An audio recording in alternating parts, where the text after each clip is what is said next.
أعوذ بالله من الشيطان الرجيم يا أيها الإنسان ما غرك بربك الكريم.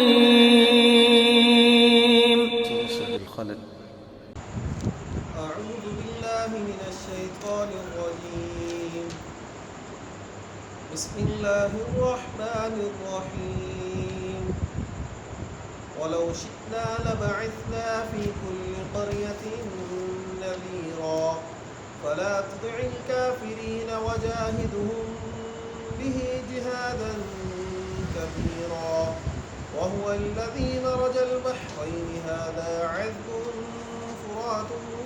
وهذا ملح أجاج وجعل بينهما برزخا وحجرا محجورا وهو الذي خلق من الماء بشرا فجعله نسبا وصهرا وكان ربك قديرا ويعبدون من دون الله ما لا ينفعهم ولا يضرهم وكان الكافر على ربه ظهيرا وما أرسلناك إلا مبشرا ونذيرا قل ما أسألكم عليه من أجر إلا من شاء أن يتخذ إلى ربه سبيلا. اللهم انفعنا بما علمتنا وعلمنا ما ينفعنا وزدنا علما. اللهم أرنا الحق حقا وارزقنا اتباعه وأرنا الباطل باطلا وارزقنا اجتنابه.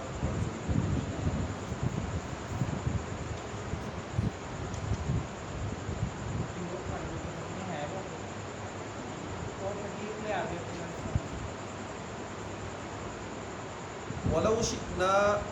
اور اگر ہم چاہتے لبعثنا البتہ ہم مبعوث کرتے فی کل قریہ ہر بستی کے اندر نذیرا ڈرانے والا. فلا تطع الکافرین بس نہ آپ اطاعت کریں کفار کی. وجاہدہم اور جہاد کریں بھی ان کے ساتھ جہاد کبیرا بہت بڑا جہاد. وَهُوَ الَّذِي اور وہ ذات مَرَجَ الْبَحْرَيْن جس نے ملائے سمندر. هَذَا عَذْبٌ فُرَاتٌ یہ بہت شیریں ہے میٹھا ہے.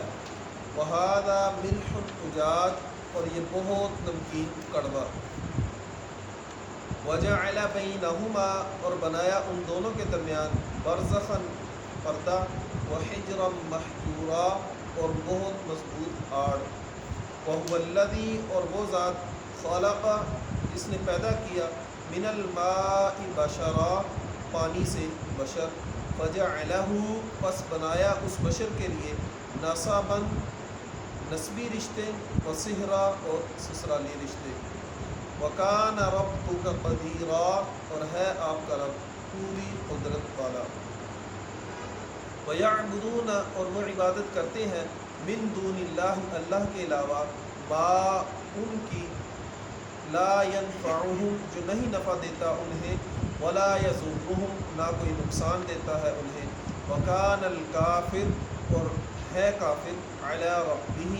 اپنے رب کے مقابل ظہیرا مددگار. وما ارسلناک اور نہیں ہم نے بھیجا آپ کو الا مبشرا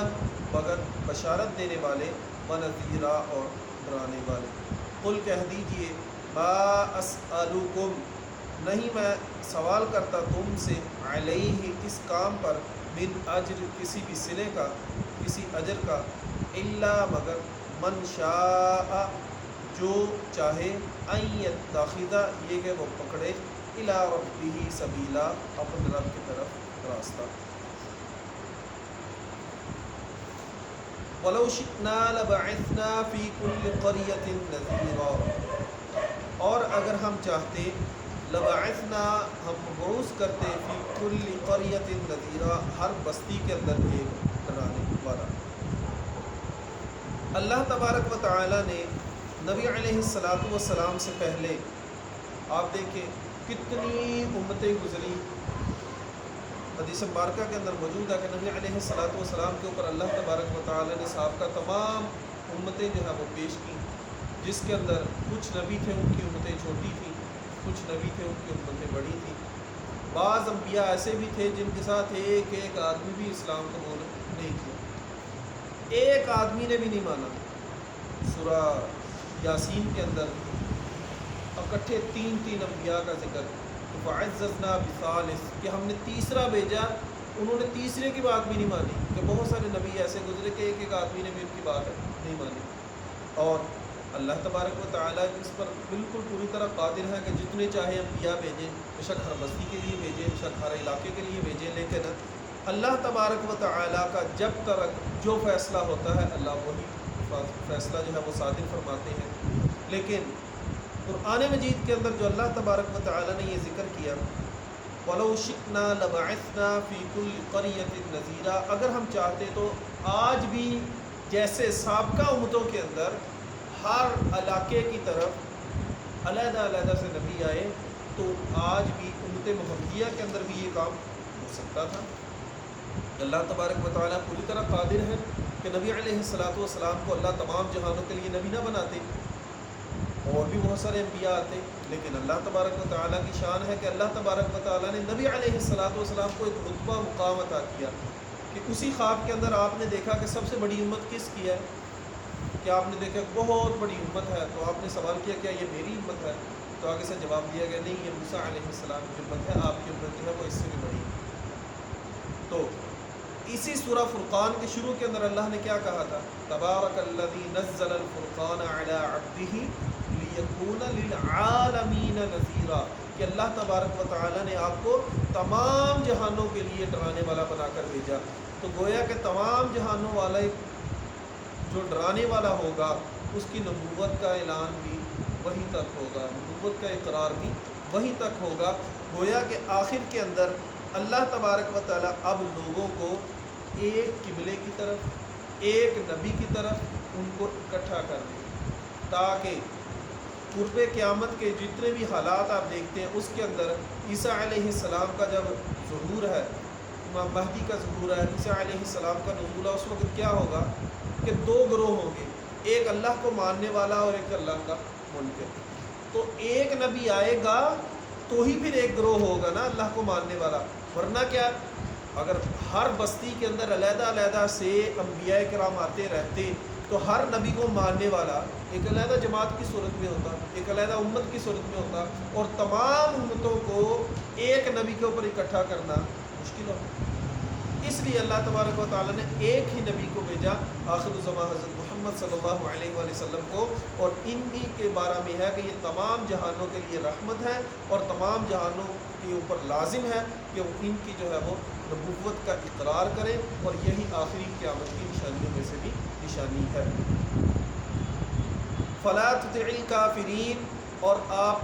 نہ اطاعت کریں کفار کی، وجاہدہم بہ جہادا کبیرا، اور آپ ان کے ساتھ جہاد کریں، جہاد اکبر، بڑا جہاد کریں، جہاد کبیرہ، بڑا جہاد۔ اب یہاں آپ دیکھیں کہ یہ جہاد اکبر کون سا جہاد ہے، کیونکہ یہ سورہ جو ہے یہ تو مکی صورت ہے، مکی صورت کے اندر مکہ معظمہ کے اندر ابھی تو جہاد کا ذکر ہی نہیں تھا، قتال کا ذکر نہیں تھا۔ تو جہاد کا لفظی معنی کیا ہوتا ہے؟ اپنی پوری کوشش کے ساتھ، ہر انسان کے لیے جو کوشش وہ کر سکتا ہے۔ اس کی روایت وہ ابو سعید خدری رضی اللہ عنہ کی جو روایت ہے وہ بہت زیادہ اس کی زیادہ وضاحت کرتی ہے کہ من رأى منکم منکرا فلیغیرہ بیدہ، جو طاقت رکھتا ہے تو وہ کیسے جہاد کرے؟ اپنے ہاتھ کے ساتھ، اور ہاتھ جو ہے وہ قتال کے لیے بھی اٹھتا ہے، اصلاح کے لیے بھی اٹھتا ہے، کہ سب سے قوی مومن کون سا ہے جو اپنے ہاتھ کے ساتھ جہاد کرتا ہے۔ اور اگر فَإِن لَمْ يَسْتَطِعْ فَبِلِسَانِهِ، اگر وہ اتنی طاقت نہیں رکھتا تو اپنی زبان سے کرے، اگر وہ اتنی طاقت بھی نہیں رکھتا پھر وہ دل سے برا جانے، اور ساتھ کیا فرما دیا؟ اضعف الایمان، یہ سب سے کمزور ترین ایمان ہے۔ اب یہاں آپ دیکھیں کہ اللہ تبارک و تعالیٰ نے صورت جو ہے، یہ تو مکی صورت ہے، تو اس کے اندر جو جہاد کو جہاد اکبر کہا، کیا یہ وہ جہاد اکبر ہے جس کو ہم سمجھتے ہیں جہاد اکبر؟ ہمارے کیا عمومی طور پر ایک روایت بیان کی جاتی ہے کہ نبی علیہ الصلوۃ والسلام نے فرمایا رجعنا من الجہاد الاصغر الى الجہاد الاکبر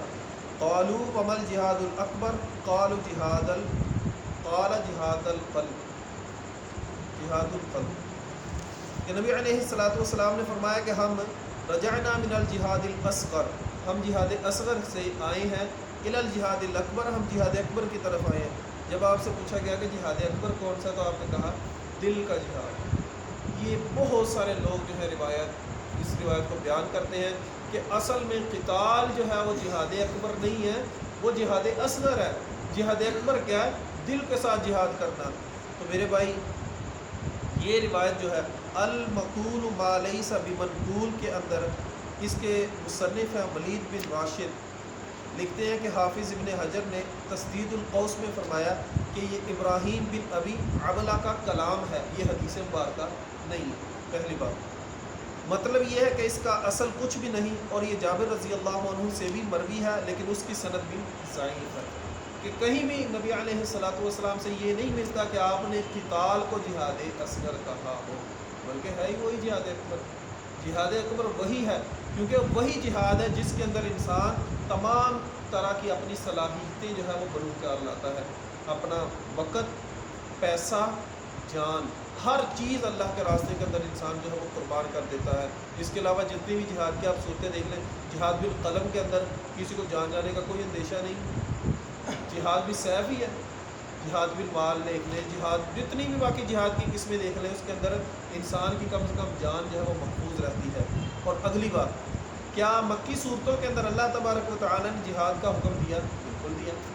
جیسے سورہ مزمل ابتدائی صورتوں میں سے ہے، تو اس کے اندر اللہ تبارک و تعالیٰ نے فرمایا تھا وَآخَرُونَ يُقَاتِلُونَ فِي سَبِيلِ اللَّهِ، اور وہ جو دوسرے اللہ کے راستے میں قتال کرتے ہیں، تو وہ کون سے قتال کرتے ہیں؟ یہ ہے کہ اللہ کا حکم تھا، لیکن مسلمانوں کو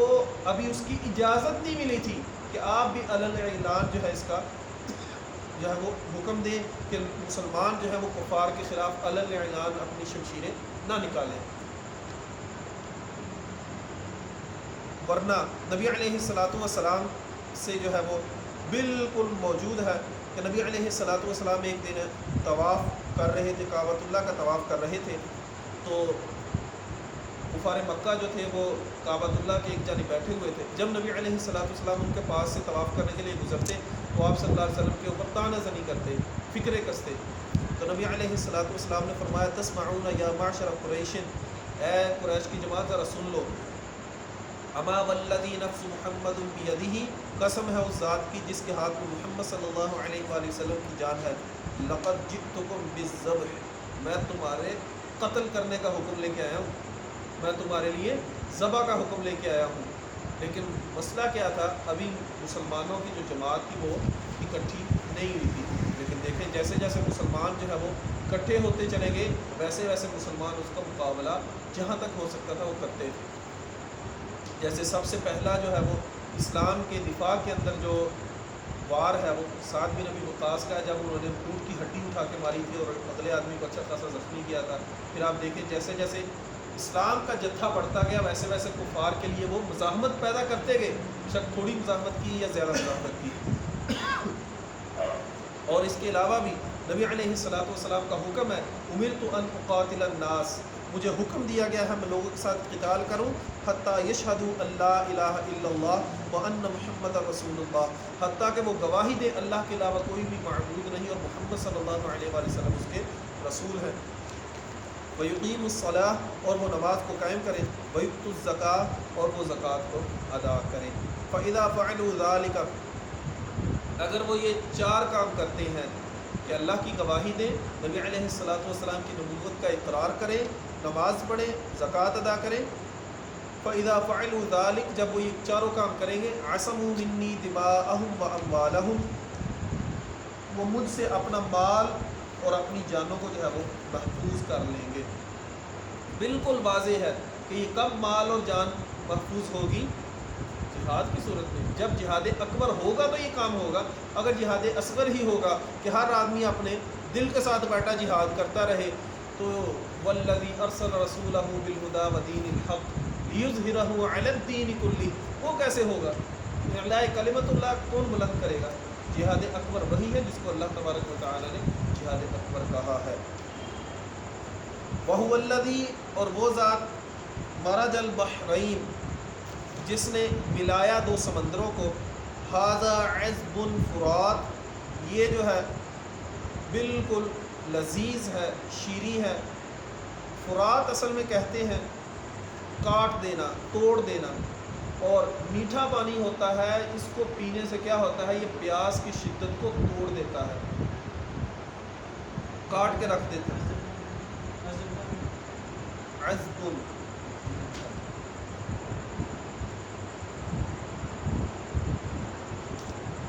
عذب شیریں، میٹھا، توڑ دینا، کاٹ دینے والا، یعنی اتنا میٹھا کہ جو پیاس کی شدت کو کاٹ دے۔ وہذا ملح، اور یہ نمکین ہے، اجاج، بہت کڑوا، کھارا۔ وجعل بینہما برزخا، اور ہم نے ان دونوں کے درمیان میں ایک پردہ رکھا، وحجرا محجورا، اور بہت مضبوط آڑ رکھی ان کے درمیان میں۔ یہ اللہ تبارک و تعالی نے جب قرآن مجید کا نزول فرمایا، کفار مکہ اس وقت یقینی طور پر انہوں نے بھی کشتیوں کے اندر سفر کیا ہوگا، لیکن وہ کشتیاں وہ نہیں تھی جو آج کے دور کے اندر موجود ہیں۔ بہت بڑے بڑے بحری بیڑے آج موجود ہیں، اور باقاعدہ سوشل میڈیا کے اوپر آپ ویڈیو دیکھ سکتے ہیں کہ ویڈیو کے اندر دکھایا جاتا ہے کہ بحری جہاز جا رہا ہے، ایک طرف جو ہے وہ گدلا پانی ہے، دوسری طرف جو ہے وہ سمندری پانی ہے۔ ہر جگہ یہ مشاہدے اب دیکھنے کو ملتے ہیں، اور اس کے علاوہ بھی بہت ساری جگہ کے اندر آپ زمین کے اندر آپ دیکھیں گے، سمندر کی بات میں زمینی پانی کو آپ بہت جگہ دیکھیں کہ ایک جگہ ایک گھر کے اندر بور ہوتا ہے اور اس کا پانی جو ہے وہ نمکین، اور اسی گھر کے ساتھ جو دوسرا گھر ہے اس کے اندر پانی کا بور کیا جاتا ہے تو انتہائی میٹھا نکلتا ہے، حالانکہ نیچے پانی ایک ہی ہے، صرف درمیان میں ایک دیوار کا فرق ہے، اس گھر کا پانی میٹھا ہے، اس گھر کا پانی نمکین ہے۔ اس کے علاوہ بہت سارے مقامات پر جو ہے وہ خود مشاہدہ میں نے بھی کیا کہ یہ جڑا والے روڈ کے اوپر ایک ورکشاپ کا ہے، اس کے پاس انہوں نے نا کھدائی کر کے کافی نیچے تک ریت تک انہوں نے کھدائی کی ہوئی تھی لوگوں نے، تو ادھر میں نے دیکھا درمیان میں ریت کی ڈڈی بنی ہوئی ہے، اس طرف میٹھا پانی ہے اور اس طرف نمکین پانی ہے۔ اور سوشل میڈیا کے اوپر ویڈیو ملتی ہیں کہ ایک طرف پانی اتنا ٹھنڈا ہے کہ لوگ اس کو پیتے ہیں، اور دوسری طرف پانی جو ہے وہ قدرتی چشمہ ہے، اتنا گرم ہے کہ اس کے اندر انڈے تک بوائل کیے جا رہے ہیں۔ کہ اس قدر آپ دیکھیں کہ اللہ تبارک و تعالیٰ کے یہ مرج البحرین، کہ اللہ تبارک و تعالیٰ نے دو پانیوں کو کیسے جاری کیا، دو سمندروں کو کیسے جاری کیا۔ اور اس کے علاوہ یہ سمندر جو ہے اس کے اندر بھی میٹھے پانی کے چشمے موجود ہیں، کہ سمندر ہے اور سمندر کے اندر کچھ علاقے ہیں کہ وہاں زمین سے پانی پھوٹتا ہے اور وہ بالکل میٹھا ہے، اور وہ کڑوے پانی کے اندر مکس بھی نہیں ہوتا، علیحدہ سے رہتا ہے، بالکل علیحدہ سے رہتا ہے۔ اور بعض جگہ پر میٹھے پانی کی نہریں، دریا سمندر کے اندر جو گرتے ہیں وہ بھی بہت دور دور تک جو ہے وہ سمندر کے پانی کے اندر مکس نہیں ہوتے، علیحدہ ہی رہتے ہیں۔ سمندر کے اندر چھوٹے چھوٹے جو جزیرے ہیں ان کے اندر زمین کے اندر جو بور کیا جاتا ہے وہاں بھی میٹھا پانی نکلتا ہے، ارد گرد بالکل نمکین پانی ہے، کڑوا پانی ہے، اور اس کے اندر جو ہے وہ اللہ تبارک و تعالیٰ نے میٹھا پانی۔ اس کے علاوہ بھی اور بھی بہت سارے مشاہدات ملتے ہیں، جیسے امیر البحر ہیں ایک ترکی کے امیر البحر سیدی علی رئیس، اپنی کتاب مرآت الممالک میں جو انہوں نے تقریباً 16ویں صدی کے اندر لکھی تھی، خلیج فارس کے اندر ایسے ہی ایک مقام کی نشاندہی کرتے ہیں، اس میں لکھتے ہیں کہ وہاں آب شور کے نیچے آب شیریں کے چشمے ہیں، میں نے خود اپنے بیڑے کے لیے پانی کا وہاں سے حصول کیا، کہ میں خود اپنے بیڑے کے لیے وہاں سے پانی حاصل کرتا رہا، کہ اوپر پانی جو ہے وہ نمکین ہے، نیچے پانی جو میٹھا ہے، کہ سمندر کے اندر درمیان کے اندر میٹھا پانی ہے اور میٹھا پانی نمکین پانی آپس میں مکس نہیں ہوتے، علیحدہ علیحدہ ہی رہتے ہیں۔ اور اس کے علاوہ امریکن کمپنی جب سعودی عرب کے اندر تیل نکالنے کا کام شروع کیا تو ابتدا میں وہ خلیج فارس کے انہی چشموں سے پانی حاصل کرتی رہی، بعد میں زہران کے پاس کنویں کھود لیے گئے، ان سے بھی پانی لیا جانے لگا۔ بحرین کے قریب بھی سمندر کی تہہ میں آب شیریں کے چشمے موجود ہیں جن سے لوگ یہ کچھ مدت پہلے تک پانی حاصل کرتے رہے۔ یہ چونکہ اب سائنس نے بہت زیادہ ترقی کر لی ہے، جہاں جہاں پانی کے میٹھے پانی کے سمندر کے اندر چشمے موجود ہیں وہاں سے لوگ فائدہ حاصل کر رہے ہیں۔ اس کے علاوہ بھی اللہ تبارک و تعالیٰ نے سورہ رحمان کے اندر بھی ذکر کیا، مرج البحرین یلتقیان بینہما برزخ لا یبغیان، کہ دونوں کے دونوں دریا جو ہے، سمندر جو ہے وہ اکٹھے محو سفر ہیں اور ان کے درمیان بھی اللہ نے پردہ حائل کیا ہے۔ یہ اصل میں سمندر کا پانی جو ہے نا، اس کو کڑوا رکھنے کے اندر بھی بہت زیادہ حکمت ہے۔ جیسے آپ دیکھ لیں جہاں کہیں بھی میٹھا پانی کو سٹور کیا جاتا ہے وہ کیا ہوتا ہے، ایک وقت تک وہ میٹھا پانی رہتا ہے، اس کے بعد کیا ہوتا ہے، وہ بدبودار ہو جاتا ہے۔ میٹھا پانی کھڑا ہونے کی وجہ سے بدبودار ہو جاتا ہے، نمکین پانی جو ہے وہ بدبودار نہیں ہوتا۔ سمندری پانی کتنے عرصے سے کھڑا ہے، مد و جزر اس کے اندر آتے رہتے ہیں، لیکن وہ کڑوا